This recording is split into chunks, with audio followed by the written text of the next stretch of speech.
Welcome back to PDA course.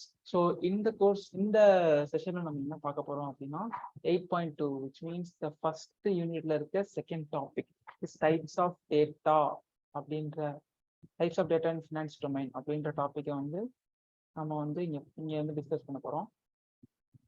So types of data, there will be two types of data in finance which first one is quantitative and qualitative.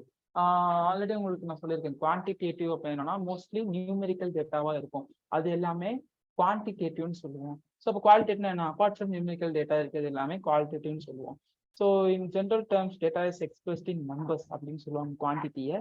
So அதுக்கு ஒரு examples பார்த்தீங்கன்னா stock price data, financial statement வந்து ஒரு நம்பர்ஸாக கொடுக்கணும். ஒரு profit இது இப்படி இருக்கு, இந்த ஸ்டாக் வந்து இந்த டைம்ல இவ்வளோ ப்ரைஸ் போயிருக்கு, இந்த டைம்ல இவ்வளோ இது இம்ப்ரூவ் ஆயிருக்குன்றது எல்லாத்தையுமே நம்ம நம்பர்ஸ்ல சொல்லுவோம். ஸோ அது எல்லாமே குவான்டிடேட்டிவ். ஸோ குவாலிட்டேட்டிவ்னா என்ன? Apart from quantitative which means ஒரு இமேஜா இருக்கட்டும், ஒரு ஆடியோவா இருக்கட்டும், ஒரு வீடியோவா இருக்கட்டும், ஒரு டெக்ஸ்ட் ஃபார்மட்ல இருக்க டேட்டா எல்லாமே குவாலிட்டேட்டிவ்னு சொல்லுவோம். மேக்ஸிமம் ஃபினான்ஸ் டொமைன்ல கிடைக்கிறது குவான்டிடேட்டிவ் டேட்டா தான் கிடைக்கும். குவாலிட்டேட்டிவ் டேட்டா வந்து மோஸ்ட்லி ரேர். ஆனுவல் ரிப்போர்ட்ஸ், ஒரு கம்பெனி ஆனுவல் ரிப்போர்ட் சொல்றாங்க அப்படின்னா it will be publishing either in form of text or in form of a video. So கவர்மெண்ட்லாம் நீங்கள் பார்த்துருப்பீங்க, ஆனுவல் ரிப்போர்ட் சொல்லும் போது மோஸ்ட்லி வீடியோவாக தான் சொல்லுவாங்க. ஸோ அதுல இருந்து நம்ம டேட்டா வந்து கெயின் பண்ணிக்கிற மாதிரி இருக்கும்.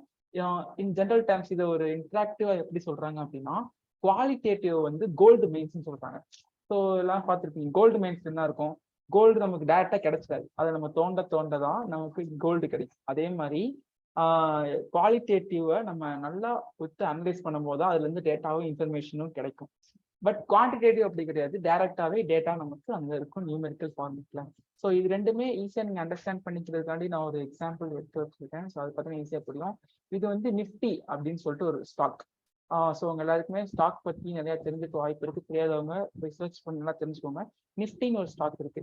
அந்த ஸ்டாக் வந்து எவ்வளோ ப்ரைஸ்ல இருந்திருக்கு, ஸோ எந்த டைம்ல அது வந்து ஒரு பீக்குக்கு போயிருக்கு, எந்த டைம்ல அந்த ரேட் வந்து இன்க்ரீஸ் ஆயிருக்கு, எந்த டைம்ல வந்து டவுன் ஆயிருக்கு அப்படின்ற டேட்டாவை நமக்கு ஒரு நம்பர்ஸ் ஃபார்மெட்ல கிடைச்சிருக்கு. ஸோ இதுதான் குவான்டிடேட்டிவ்னு சொல்லுவோம். பட் இப்போ குவாலிட்டேட்டிவ்னா என்ன அப்படின்னு பார்த்தீங்கன்னா, இன் ஃபார்ம் ஆஃப் வீடியோஸ். நான் சொன்ன மாதிரி ஏதோ சர்ச் இன் யூடியூப்ல போய் நீங்க சர்ச் பண்ணி பார்க்கலாம். Annual reports of certain company போட்டு பார்க்கலாம், ஒரு கவர்மெண்ட் போட்டு பார்க்கலாம். போட்டு பார்த்தா அதில் அவங்க வீடியோஸ் அவங்க சொல்லுவாங்க, இதுக்கு வந்து இவ்வளோ வந்து நாங்கள் ஒதுக்கியிருக்கோம் அப்படின்ற மாதிரி சொல்லுவாங்க. அது எல்லாமே qualitative data. So far we understand what is quantitative and qualitative data. So next moving on to and most important topic. இதை வந்து நார்மலா நாங்க டேட்டா அனாலிசிஸ் படிக்கிறது மெஷர்மெண்ட் அண்ட் மெஷர்மெண்ட் டைப்ஸ்னு சொல்லுவோம். So but here they are given as the types of data. So finance domain maximum டேட்டானாலே எப்படி இருக்கும்? இது வந்து ஃபினான்ஸ் டொமைன்ல குவாலிட்டேட்டிவா இருக்கலாம், குவான்டிடேட்டிவா இருக்கலாம். ஸோ அதே அந்த குவான்டிடேட்டிவ் டேட்டா எப்படிலாம் இருக்கலாம் அப்படின்றத பார்க்கறதுக்கு next topic which is in our terms we say measurement. மெஷர்மெண்ட்னா என்ன? ஸோ நார்மலா ஒரு செகண்ட் வீடியோ பாஸ் பண்ணி மெஷர்மெண்ட்னா என்னன்னு நீங்க திங்க் பண்ணி பாருங்க. ஓகே, எல்லாம் திங்க் பண்ணிருப்பீங்கன்னு நினைக்கிறேன். ஸோ மெஷர்மெண்ட் அப்படின்னா என்ன அப்படின்னா, ஒரு பிசிக்கல் ஆப்ஜெக்ட், ஒரு ஆப்ஜெக்ட்டுக்கு நம்ம ஒரு வேல்யூ கொடுத்தா அதான் மெஷர்மெண்ட். எக்ஸாம்பிள், நீங்களே இருக்கீங்க, உங்களோட ஹைட் வந்து நான் 6 feet நோட் பண்றேன்னா, அப்போ அதாவது நீங்க ஹியூமன், உங்களை ஒரு ஆப்ஜெக்டா எடுத்துட்டு அதுக்கு நான் ஒரு நம்பர் கொடுக்குறேன், 6 feet அப்படின்ற ஹைட்டு நான் கொடுக்குறேன். அதுதான் மெஷர்மெண்ட் சொல்லுவாங்க இன் சிம்பிள் டேர்ம்ஸ். நார்மலா ஒரு மெஷர்மெண்ட் என்னன்னு தெரிஞ்சுக்க நிறைய வாய்ப்பு இருக்கு. ஸோ இதுல வந்து மெஷர்மெண்ட் ஸ்கில்ஸ் 4 டைப்ஸா படிக்கிறாங்க. Which is nominal, ordinal, interval and ratio அப்படின்னு 4 டைப்ஸா பிரிக்கிறாங்க. இது எல்லாமே சர்டன் மெஷர்மெண்ட்ஸ், ஒவ்வொரு மெஷர்மெண்ட்டுக்கும் ஒவ்வொரு ஃபீச்சர்ஸ் இருக்கும். ஸோ நாமினல் அப்படின்றத எடுத்து பார்த்துட்டீங்க அப்படின்னா, நாமினல் எதுக்கு யூஸ் பண்ணுவாங்க அப்படின்னா, ஒரு கேட்டகரிக்கல் டேட்டா இருக்கு. டேட்டா வந்து ஒரு நம்பரா இல்லாம ஒரு வேர்டா இருக்கு. அந்த வேர்டை வந்து நான் இப்போ வந்து ஒரு நம்பரா மாற்றணும். இது எதுக்கு பண்றோம் அப்படின்னா, கம்ப்யூட்டர்ஸ்க்கு மேக்சிமம் நம்ம டேட்டா அனாலிசிஸ் எல்லாமே கம்ப்யூட்டர்ல தான் பண்ணுவோம். ஸோ கம்ப்யூட்டர்ஸ்க்கு ஒரு ஸ்ட்ரிங் ஒரு கேரக்டரா கொடுக்கும்போது அது தெரியாது. அதை நம்ம என்னதான் நம்ம இன்புட் கொடுத்தாலுமே அது ஒரு நம்பர் ஃபார்மெட்ல இருந்தாதான் கம்ப்யூட்டர் ஈஸியா அண்டர்ஸ்டாண்ட் பண்ணிக்கும். ஸோ அதை ஒரு கேட்டகரிக்கலா எப்படி ஒரு நம்பரா மாத்துறது அப்படின்றத பாக்குறதா நாமினல். இந்த எக்ஸாம்பிள் பாத்தீங்கன்னா உங்களுக்கு ஈஸியா புரியும் நாமினல்னா என்ன அப்படின்னு. ஸோ இங்க வந்து பாத்தீங்கன்னா ஜெண்டர்னு ஒரு காலம் இருக்கு. அதுல வந்து மேல் ஃபீமேல் அப்படின்னு ஜெண்டர்னால் மேல் ஃபீமேல் மேக்ஸிமம் இருக்கும். மேக்ஸிமம் மேல் ஃபீமேல் வந்து ஆர்டரா ஃபில் ஆயிருக்கு. ஜஸ்ட் ஒரு 4 டேட்டா காமிச்சிருக்கேன். பட் இந்த ஆர்டர் வந்து நிறைய ஆர்டர் ஃபில் ஆயிருக்கு. இதை நான் வந்து ஒரு நியூமரிக்கலா மாற்றணும் அப்படின்னா என்ன பண்றேன் அப்படின்னா, மேலுக்கு எல்லாமே மேல் எங்கெங்க வருதோ there I am going to replace as 1 and in female I am going to replace as 0. So இதுல முக்கியமான தெரிஞ்சுக்க வேண்டிய விஷயம் என்ன அப்படின்னா, மேலுக்கு தான் 1 கொடுக்கணும், ஃபீமேலுக்கு தான் 0 கொடுக்கணும் அப்படின்றது கிடையாது. ஐ கேன் கிவ் மேலுக்குமே நான் 0 கொடுக்கலாம், ஃபீமேலுக்கும் 1 கொடுக்கலாம். இதுல இருந்து நீங்க அண்டர்ஸ்டாண்ட் பண்ணிக்கிறது என்ன அப்படின்னா, கொடுக்குற வேல்யூஸ்க்கு ஒரு ஆர்டரோ ஒரு மீனிங்கோ கிடையாது. ஜஸ்ட் நம்ம இதை கேட்டகரைஸ் பண்ண ஒரு டிஃபரன்ஷியேட் பண்ணி பார்க்கறதுக்காக மட்டும்தான் நாமினல் நம்ம பண்றோம். ஸோ இம்பார்ட்டண்டா தெரிஞ்சுக்க 2 பாயிண்ட் என்னது, ஃபர்ஸ்ட் நம்ம இருக்க கேட்டகரிக்கல் டேட்டாவை நம்பரா மாற்றுறோம். நம்ம ஜஸ்ட் டிஃபரன்ஷியேட் பண்ணி பார்க்கறதுக்காண்டி மட்டும் தான் அந்த நம்பர்ஸ் யூஸ் ஆகுது. அந்த நம்பர்ஸ் வந்து எந்த மீனிங்குமே நமக்கு சொல்லாது. இதுதான் நாமினல் அப்படின்னு சொல்லுவாங்க. ஸோ அப்போ ஆர்டினல்னா என்ன அப்படின்னு கேட்டீங்கன்னா, same as like nominal, but the numbers கொடுக்கணும் பார்த்தீங்களா, அது certain meaning certain order maintain பண்ணுச்சுன்னா அதுதான் ஆர்டினல். எக்ஸாம்பிள் பார்த்தீங்கன்னா பிபி, பிளட் ப்ரெஷர், ஹாஸ்பிட்டல் போயிருப்பீங்க, பிளட் ப்ரெஷர் வந்து நோட் பண்றாங்க. ஸோ அங்க எந்த மாதிரி இருக்குன்னா, நான் வந்து 3 விதமா எடுத்திருக்கேன். லோ, மீடியம், ஹைன்னு ஒரு 3 விதமா கேட்டகரைஸ் பண்ணி என்ட்ரி பண்றாங்க. ஸோ நான் இதை வந்து ஒரு நியூமெரிக்கல் டேட்டாவா மாற்றணும்னா நான் என்ன பண்ணலாம், இப்போ நான் இதுக்கு வந்து லோக்கு வந்து 0ன்னு ஒரு நம்பர் கொடுக்குறேன், மீடியமுக்கு 1ன்னு கொடுக்குறேன், அதே மாதிரி ஹைக்கு 0ன்னு, ஹைக்கு வந்து 2ன்னு கொடுக்குறேன்.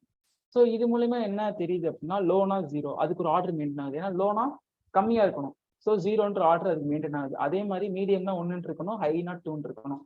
ஸோ இதே நான் வந்து லோக்கு வந்து 2, மீடியமுக்கு 0, ஹைக்கு வந்து 1 கொடுத்தா இட் இஸ் நாட் மீனிங்லெஸ். ஏன்னா லோவா இருக்கிறது எப்படி அதுக்கு நம்பர் 2 கொடுப்போம். இதுதான் இதுல தெரிஞ்சுக்க வேண்டிய முக்கியமான டாபிக். இது சேம் அஸ் லைக் நாமினல் தான், நம்ம இருக்க கேட்டகரிக்களை மாத்துறோம், பட் செர்டன் ஆர்டர்ஸ் மெயின்டைன் பண்ணுது. இந்த நம்பர் செர்டன் ஆர்டர் மெயின்டைன் பண்ணுது, இந்த நம்பர் செர்டன் மீனிங்கை நமக்கு கொடுக்குது. ஸோ இதுதான் ஆர்டினல் அப்படின்னு சொல்லுவோம். நெக்ஸ்ட் மூவிங் டு, இப்போ ஆர்டினலும் நாமினலும் ஒரு ரிலேஷன்ஷிப், ஒரு டிஃபரன்ஸோட படிச்சோம். அதே மாதிரி இன்டர்வல் ரேஷியோ, அதுக்கு ஒரு டிஃபரன்ஸும் அதுக்குள்ள ஒரு ரிலேஷன்ஷிப் அப்படின்னு ஒன்று இருக்கும். ஸோ இன்டர்வல் அப்படின்னு எடுத்துட்டோம்னா இதுவுமே ஆர்டினல் மாதிரி தான். இதுல இருக்க ஆர்டர், இதுல நம்ம கொடுக்குற நம்பர்ஸ்மே ஒரு சர்டன் ஆர்டர்ஸை மெயின்டைன் பண்ணும். பட் இதுல என்ன அப்படின்னா, அந்த வேல்யூஸை நம்ம மைனஸ் பண்ணும்போது, டிஃபரன்ஸ் கண்டுபிடிக்கும் போது அந்த டிஃபரன்ஸுமே நமக்கு ஒரு மீனிங் சொல்லும். எக்ஸாம்பிள் நீங்க பாத்தீங்கன்னா, ஆர்டினலோட எக்ஸாம்பிளே நான் சொல்றேன். ஸோ இங்க நான் என்ன பண்றேன், மீடியமையும் நான், அதாவது இங்க இருக்க, அதாவது இங்க இருக்க 1ஐயும் 0வையும் நான் மைனஸ் பண்றேன். எனக்கு ஆன்சர் வந்து ஒரு சர்டன் வேல்யூ, ஒரு 0வோ ஒரு -1 ஏதோ கிடைக்கும். ஏதோ நான் மைனஸ் பண்ணும்போது அந்த இதுக்கு ஏதாவது ஒரு மீனிங் இருக்கா, விச் இஸ் மீனிங்லெஸ். ஸோ இதை நம்ம சப்ராக்ட் பண்றோமோ, அதுக்குள்ள டிஃபரன்ஸை கண்டுபிடிச்சாலும் அது ஒரு மீனிங்லெஸ். அந்த நம்பர் எந்த ஒரு இன்ஃபர்மேஷனுமே நம்ம சொல்ல போறது இல்லை. ஸோ இதே மாதிரி நான் சப்ராக்ட் பண்ணும் போது அந்த நம்பர் ஏதாவது ஒரு இன்ஃபர்மேஷனை சொல்லுச்சு அப்படின்னா அதுதான் இன்டர்வல் அப்படின்னு நம்ம சொல்லுவோம். ஸோ நெக்ஸ்ட் எக்ஸாம்பிள் இதை பார்த்தீங்கன்னா ஈஸியாக புரியும். ஸோ இங்க வந்து டெம்பரேச்சர் ஆஃப் த சிட்டி, ஒரு 4 சிட்டியோட டெம்பரேச்சர் வந்து 4 சிட்டியோட டெம்பரேச்சர் வந்து இங்க வந்து நான் டிஸ்பிளே பண்ணி காமிச்சிருக்கேன். ஸோ 4 சிட்டியோட டெம்பரேச்சர் வந்து உங்களுக்கு நான் இங்க கொடுத்துருக்கேன். ஸோ இப்போ நான் என்ன பண்றேன் அப்படின்னா, மும்பையில இருக்க டெம்பரேச்சரையும் சென்னையில் இருக்க டெம்பரேச்சர் நான் மைனஸ் பண்ணா எனக்கு 6 டிகிரி செல்சியஸ் அப்படின்னு ஒரு வேல்யூ கிடைக்கும். விச் மீன்ஸ் ஐ சே மும்பைக்கும் சென்னைக்கும் 6 டிகிரி செல்சியஸ் டிஃபரன்ஸ் இருக்கு அப்படின்றத நான் தெரிஞ்சுக்கிட்டேன். ஸோ இது ரொம்பவே ஈஸியாக தான் இருக்கும். அவங்களுக்கு புரியாட்டி just move forward the video and watch from the beginning. So இங்கேயுமே ஆர்டினல் மாதிரி சர்டன் நம்பர்ஸ் தான் இருக்கு. ஸோ அந்த நம்பர்ஸுக்கு நான் டிஃப்ரென்ஸ் கண்டுபிடிக்கும் போது அதுக்கு அந்த டிஃப்ரென்ஸ் வந்து எனக்கு ஒரு மீனிங் சொல்லுது. ஓகேவா? இதுல முக்கியமா இன்னொன்று நீங்க அண்டர்ஸ்டாண்ட் பண்ணிக்க வேண்டிய பாயிண்ட் என்ன அப்படின்னா, இதே நான் இந்த மும்பையில இருக்க டெம்பரேச்சரையும் சென்னையில இருக்கிறதையும் மைனஸ் பண்ணாம டிவைட் பண்றேன். இட் மீன்ஸ் நான் ஒரு ரேஷியோ எடுக்கிறேன்னு வச்சுக்கோங்க. அந்த ரேஷியோ ஏதாவது மீனிங் கொடுக்குமா? நான் சொல்றது எப்படின்னா, இப்போ 40 டிகிரி செல்சியஸ் இருக்கு, 40 டிகிரி செல்சியஸ்னும் 34 டிகிரி செல்சியஸ்னு ஒரு ரேஷியோ எடுக்கிறேன். விச் மீன்ஸ் இந்த ரேஷியோ என்ன சொல்லணும்னா ஒரு 1 பாயிண்ட் சம்திங் ஒரு வேல்யூ கொடுக்கும். ஸோ அந்த டிகிரி செல்சியஸ் எனக்கு எதுவுமே மீனிங்லெஸ்ஸாக இருக்கும். அதாவது ரேஷியோ எடுத்தேன், நான் ஒரு டிவைட் பண்ணி ஒரு ரேஷியோ எடுத்தேன் அப்படின்னா அது வந்து எனக்கு ஒரு மீனிங் சொல்லாது. ஸோ இந்த பாயிண்டை நீங்கள் முக்கியமாக புரிஞ்சுக்க வேண்டியது இன்டர்வல்ல.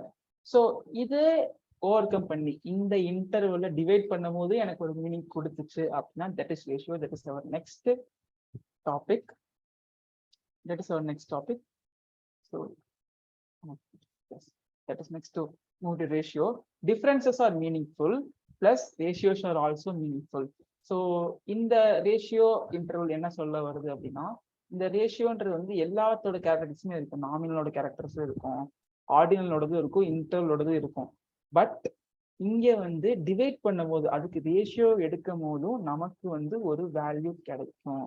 ஸோ இங்க பாத்தீங்கன்னா இங்க வந்து ஒரு வெயிட் ஆஃப் அ பர்சன்ஸ், 2 பர்சன்ஸோட வெயிட் இருக்கு. ஒருத்தவங்களோட 50 kgன்னு வச்சுக்கோங்க, இன்னொருத்தரோட 100 kgன்னு வச்சுக்கோங்க. இப்போ நான் இதுக்கு ஒரு ரேஷியோ எடுத்தேன் எனக்கு அப்படின்னா 2 கிடைக்கும். Which means I say person 1ஓட டபுள் மடங்கு பர்சன் 2ஓட வெயிட் இருக்கு. This is multiple of 2 times the person 2 weight அப்படின்றது எனக்கு டிவைட் பண்ணி ஒரு ரேஷியோ எடுக்கும் போது எனக்கு ஒரு வேல்யூ கிடைக்குது. ஸோ இன்னொரு முக்கியமான டாபிக் இங்க என்ன, இன்னொரு முக்கியமான பாயிண்ட் என்ன அப்படின்னா, இன்டர்வலுக்கும் ரேஷியோக்கும் உள்ள ஒரு முக்கியமான பாயிண்ட் என்ன அப்படின்னா, இதே நான் இங்கே வந்து இப்போ எக்ஸ்ட்ரா ஒரு சிட்டி இருக்கு கொல்கட்டா. இப்போ வந்து நான் வந்து ஒரு எக்ஸ்ட்ரா ராஜஸ்தான் ஒரு சிட்டி எடுத்துக்கிறேன். சிட்டி எடுத்து எனக்கு அதோட டெம்பரேச்சர் எனக்கு கிடைக்கல. டேட்டா கலெக்ட் பண்ணும்போது எனக்கு ராஜஸ்தானுக்கு டெம்பரேச்சர் கிடைக்கல. ஸோ நான் அதை எப்படி மென்ஷன் பண்ண முடியும்? நான் 0ன்னு போட்டால் அதுக்கு ஒரு மீனிங் இருக்குமா? நல்லா யோசிச்சு பாருங்க. எனக்கு அந்த டிகிரி எவ்வளோ டெம்பரேச்சர் டேட்டா எனக்கு கிடைக்கல. So I'm going to replace it 0 அப்படின்னா எனக்கு அது மீனிங்ஃபுல்லாக இருக்குமா? நல்லா யோசிச்சு மீனிங்ஃபுல்லாக இருக்காது. ஏன்னா 0 டிகிரின்றதுமே ஒரு சர்டன் டிகிரி தான். நம்ம ஊர்ல 0 டிகிரிஸ் அவ்வளோக்கா மெஷர் ஆகாது. பட் வெளிநாட்டுல எல்லாத்துக்குமே 0 டிகிரி, மைனஸ்ல கூட சில பிளேசஸ்ல வந்து டிகிரி போகும். ஸோ இந்த இடத்துல நான் 0ன்றத இல்லாத ஒண்ணுக்கு ரீப்ளேஸ் பண்றத என்னால இன்டர்வல்ல யூஸ் பண்ண முடியாது. So here 0 is not used as a significant அப்படின்ற பாயிண்ட்டை புரிஞ்சுக்கணும். பட் ரேஷியோல இப்போ நான் 3rd பர்சன் ஒருத்தவங்க இருக்காங்க, பட் அவங்களோட வெயிட்டோட டேட்டா எனக்கு கிடைக்கல. ஸோ நான் என்ன பண்ணிக்கிறேன், 0ன்னு மென்ஷன் பண்ணிக்கிறேன். விச் மீன்ஸ் எனக்கு டேட்டா கிடைக்கல, அதனால நான் 0 அப்படின்ற ஒரு வேல்யூ வச்சு அதை ரீப்ளேஸ் பண்ணிக்கிறேன். அதுக்குன்னு அவங்க 0 kg இருப்பாங்கன்றது மீனிங் கிடையாது. Here 0 has no meaning. So I am using the 0 as a significant. இது கொஞ்சம் கன்ஃபியூஸ் ஆகிற மாதிரி இருக்கும். ஜஸ்ட் வீடியோ ரீவைண்ட் பண்ணிட்டு முதல்ல ஒரு செகண்ட் பார்த்தீங்கன்னா எல்லாமே கிளியரா புரியும். ஸோ ஓகே, எக்ஸாம்பிள்ஸ் வச்சு பார்த்துட்டோம். ஸோ நெக்ஸ்ட் இதே இதை உங்க டெக்ஸ்ட் புக்ல எப்படி கொடுத்துருக்காங்க அப்படின்றத உங்களை காமிக்கிறேன். ஸோ ஹைலைட் பண்ணி காமிச்சது மட்டுமே நீங்க ஃபோக்கஸ் பண்ணி படிச்சாலே போதும். It's more than enough. Waste of டைமை நீங்க சேவ் பண்ணி என்னன்னு தெரிஞ்சுக்கலாம். ஸோ ஃப்ரம் த பிகினிங் ஒரு ரீகேப் மாதிரி பார்த்துக்கலாம். இன் quantitative financial data, the data is expressed in numbers. Example, the stock price data. Most of the financial records are maintained in the form of numerical data. அப்படிங்கிற 3 point பார்த்துருந்தேன். So next qualitative data அப்படின்னா qualitative format like text, video, audio etcetera. நான் சொன்ன மாதிரி டெக்ஸ்டாக இருக்கலாம், audio இருக்கலாம், video இருக்கலாம். So mostly annual report of the company mostly டெக்ஸ்டாக கொடுக்கலாம், மேக்ஸிமம் வீடியோவாகவும் கொடுப்பாங்க. ஸோ ஓகே, நான் சொன்ன மாதிரி அடுத்து கோல்டு மைன்ஸ். ஸோ இது இந்த குவாலிட்டேட்டிவ் நம்ம பார்க்க தான் டேட்டாவும் இன்ஃபர்மேஷனும் நமக்கு கிடைக்கும். So there will be certain 4 types in measurements. நான் சொல்லுங்க பார்த்தீங்கன்னா இதில் டைப்ஸ்ன்னு கொடுத்துருப்பாங்க. ஸோ 4 டைப்ஸ் என்ன அப்படின்னா nominal, ordinal, interval, ratio. So இந்த 4மே மேக்ஸிமம் எதை டிபெண்ட் பண்ணி இருக்குன்ற ஒரு 3 பாயிண்ட் நீங்க கொடுத்துருப்பாங்க. இந்த சீக்வன்ஸ் ஆஃப் ஆன்சர் மேட்டர்ஸ். நான் சொன்னேன்ல, எந்த ஆர்டர் நம்ம எழுதுறோன்றதை பொறுத்து இது 4மே டிஃபரன்ஷியேட் பண்ணிக்கலாம். அதே மாதிரி இந்த கேப் பிட்வீன் நம்ம டிஃபரன்ஸ் எடுத்து பார்த்தோம் பார்த்தீங்கன்னா அது மூலயமாவுமே இதை நம்ம வந்து கேட்டகரைஸ் பண்ணியிருக்கோம். அதே மாதிரி நம்ம 0 யூஸ் பண்ணலாமா வேணாமா, existence of presence of genuine 0, அது மூலயமாவே இந்த 4மே கிளாசிஃபை ஆயிருக்கு அப்படின்னு சொல்லிட்டாங்க. நாமினல் என்னன்னு பார்த்தீங்கன்னா used for categorizing the data. சொன்னீங்களா, ஒரு categorical data which means in the form of character இருக்க டேட்டா, வேர்ட்ஸா இருக்கிறத நம்ம நியூமெரிக்கலா மாத்துறோம். Observations are classified based on the characteristics. Okay, இதுல வந்து நான் சொன்ன மாதிரி ஆர்டர் வந்து மெயின்டைன் ஆகாது. இந்த ஆர்டினல் டேட்டா அதே மாதிரி நாமினல் டேட்டா மாதிரி தான், but being used for classifying and putting order, ஒரு ஆர்டர் மெயின்டைன் பண்ணுவோம். ஸோ நெக்ஸ்ட் இன்டர்வல் பார்த்தீங்கன்னா யூஸ்டு ஃபார் இப் அந்த temperature of 40 degree is 5 degree higher than that of 35 degree. அப்போ என்னன்னா 35 டிகிரியோட 45 டிகிரி 5 டிகிரி வந்து ஹையா இருக்கு. So which means the difference matters. அதே மாதிரி இதுல நீங்க முக்கியமா பாயிண்ட் பண்ணி இந்த 0 degree Celsius does not indicate the மீனிங்லெஸ்ஸா போயிடும். அதனால 0 டிகிரிக்கே ஒரு மீனிங் இருக்கு. ஸோ நாங்க 0ன்றதை இங்க யூஸ் பண்ண முடியாது. ஸோ அதே மாதிரி ரேஷியோ எடுத்தா நான் இப்போ 20 டிகிரிஸ்னு ஒன்று இருக்கு. The temperature of 20 degree is thus not always twice the temperature of the 10 degree. எப்பயுமே ஒரு ரேஷியோ எடுத்துட்டா அதோட ரேஷியோ எடுக்கும் போது 2 டைம்ஸ் கிரேட்டரா இருக்கு 3 டைம்ஸ் கிரேட்டரா இருக்குன்றது எல்லாத்துக்குமே சொல்லும்போது சில கேசஸ்ல வரும். ஸோ இதை ஓவர் கம் பண்ணி வர்றது தான் ரேஷியோ ஸ்கேல். ரேஷியோ ஸ்கேல் தான் மேக்ஸிமம் டேட்டா அனாலிசிஸ்ல எல்லாமே இருக்கும். ஏன்னா எல்லாத்தோட ஃபீச்சர்ஸுமே கலந்துருக்கு. அதே மாதிரி இப்போ எனக்கு டேட்டா கிடைக்கணும்னா நான் 0 வச்சு ரீப்ளேஸ் பண்ணிக்கலாம் அப்படின்ற ஒரு பாயிண்ட்டையுமே நீங்க சொல்லிக்கலாம். All characteristics of nominal ordinal interval scales எல்லாத்தோட கேரக்டரிஸ்டிக்ஸுமே இதுல வரும். Ratio has true 0 value. நான் சொன்ன மாதிரி டேட்டா கிடைக்கல அப்படின்னா 0 வச்சு நம்ம replace பண்ணிக்கலாம் which has a significant value. Okay, that's all from the session. If anything is confusing, just pause the video and rewind and see from the beginning. So any doubt, ask me students. Thank you.